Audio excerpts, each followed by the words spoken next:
Now, we are going to discuss about vapor pressure of liquid solution.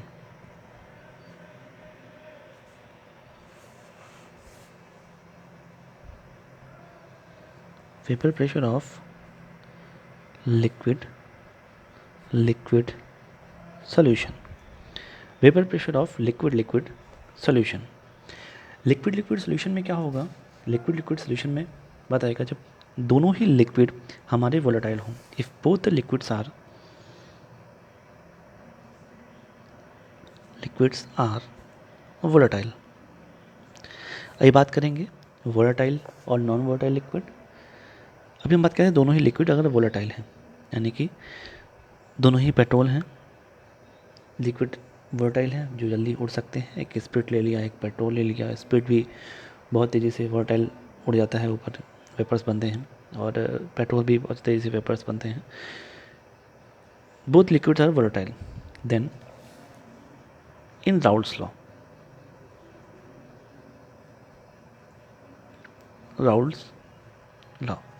Raoult ने क्या कहा था?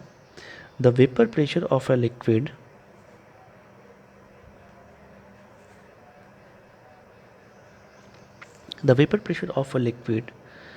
is directly proportional to mole fraction of liquid in solution. The vapor pressure of a liquid is directly proportional to mole fraction of liquid in solution. Suppose मेरे पास एक liquid है, हमने सब closed container ले रहे हैं। सपोज मेरे पास एक लिक्विड है A, दूसरा लिक्विड है मेरे पास B। इसको मैंने मिलाया जब, तो बन गया A प्लस B। अगर यहाँ पे ये प्योर लिक्विड A है, तो उसके वेपर जो बनेंगे वो भी प्योर होंगे। इसका नाम हो गया P naught A, vapour pressure of pure liquid A। इसके वेपर्स जो बनेंगे, इसका सपोज नाम रख दिया P naught B, vapour pressure of pure liquid B। जब दोनों को मिलाया गया तो बना P naught A plus P naught B, P naught A plus P naught B।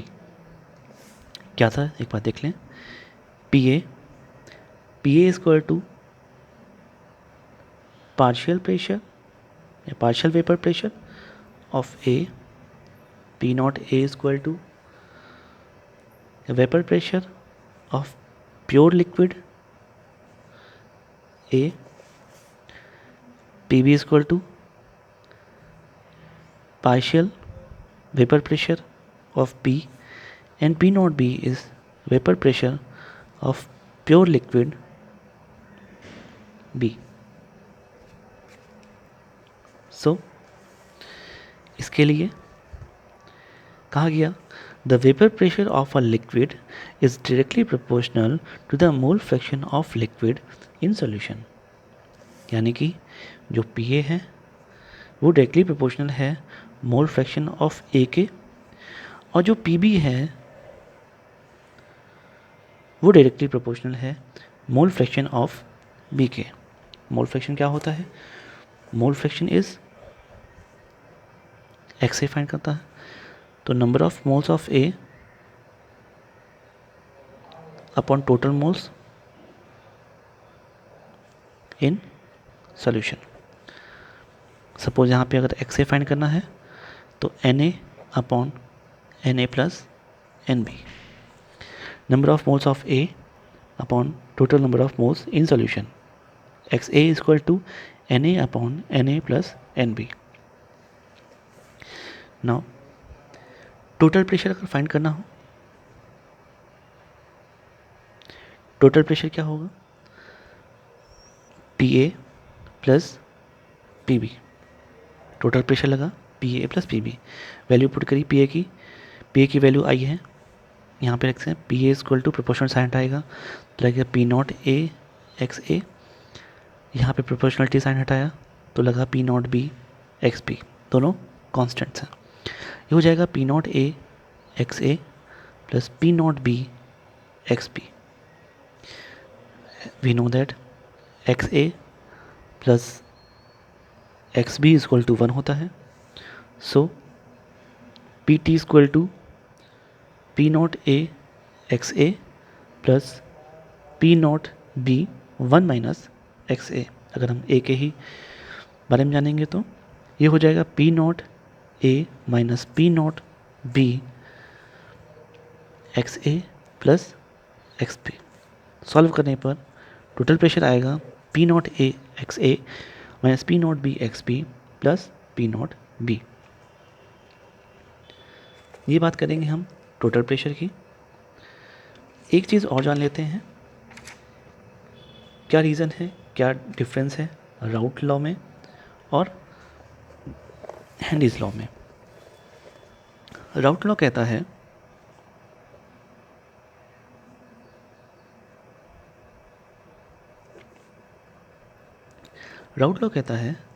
For any volatile liquid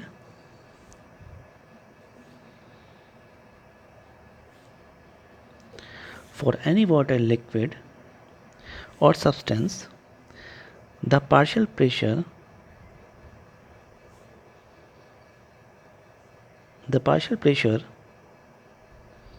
exerted by vapor or gas on the surface of liquid or solution is directly proportional to its mole fraction of liquid or solution। कहता है for any volatile liquid the partial pressure exerted by vapor or gas on the surface of liquid or solution is directly proportional to the mole fraction of same liquid. यहाँ पर बात होती है same liquid के mole fraction पर, लेकिन Henry's law पर ये बात नहीं हुई। हेनरीज लॉ पर जो बात हुई थी वो डिफरेंट लिक्विड पे हो सकती है। गैस भी हमारी डिफरेंट है और लिक्विड भी हमारी डिफरेंट है, लेकिन राउट लॉ में लिक्विड भी सेम है और जो वेपर है वो भी सेम है। तो ये डिफरेंसेस हैं राउट लॉ और हेनरीज लॉ में। तो हेनरीज लॉ में डिफरेंट गैस ली थी और डिफरेंट लिक्विड लिया था। यहाँ पर हम सेम गैस और सेम लिक्विड ले रहे हैं, तो इसको ध्यान रखें, same gas and same liquid के लिए ही ये बात हो रही है आगे। नाउ इसके आगे हम बात करते हैं इसके ग्राफ की। सो ग्राफ एक बार समझ लेते हैं।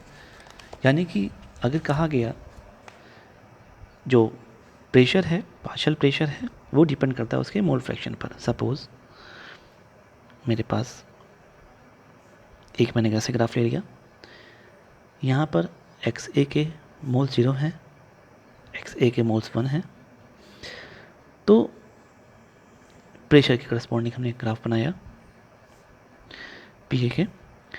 तो जितना जितना जैसे जैसे पी ए बढ़ेगा वैसे वैसे एक्स ए भी बढ़ेगा।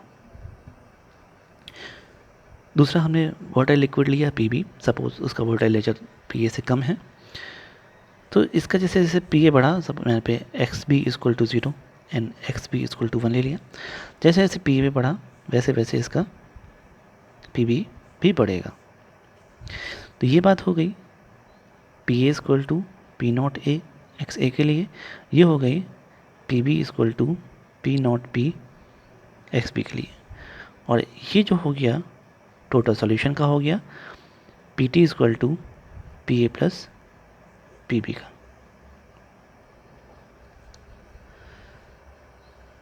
अब बात करते हैं mole fraction of A and B in vapour phase. अगर दोनों ही मोल फ्रैक्शन हमें वेपर फेज के फाइंड करने हों तो हम क्या करेंगे, क्योंकि हमें पता है कि जो राउल्ट थे और डाल्टन्स थे, दोनों एक दूसरे से कंटेम्प्रेरी थे। और ये भी कहा जाता है कि जो राउल्ट और डाल्टन दोनों ने एक ही जगह पे ही अपनी डिस्कवरीज की थी। अगर हम बुक को पढ़ें तो बुक में लिखा हुआ है। बात करते हैं mole fraction of A and B in vapour phase. पहला बात करते हैं डाल्टन्स लॉ की। डाल्टन्स लॉ में कहा कि जो पार्शियल प्रेशर है, partial pressure equal to mole fraction और टोटल प्रेशर के मल्टीप्लिकेशन के इक्वल है।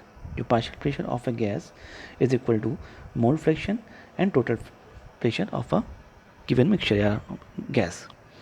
तो partial pressure is P A equal to, हमने मान लिया इसका मोल फ्रैक्शन है वाई ए, हम लिक्विड का मान रहे थे एक्स ए, यहाँ पे हमने गैस के लिए मान लिया वाई ए, क्योंकि डाल्टन्स का सारा जो डिस्कवरी है वो गैसेस के नेचर के लिए है।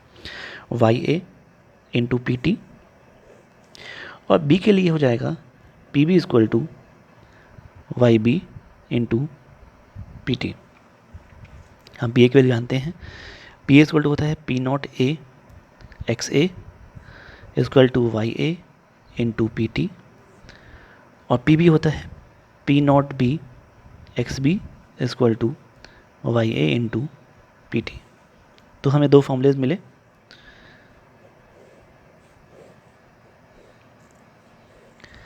अभी इन फॉर्मूले से हम कुछ क्वेश्चंस करते हैं। पहले हम जान लेते हैं पी ए क्या है।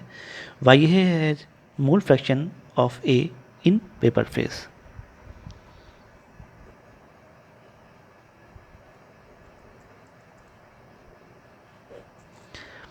मोल fraction of A in vapour phase, इस तरीके से वाई बी भी जो है वो मोल fraction of A in B in vapour phase.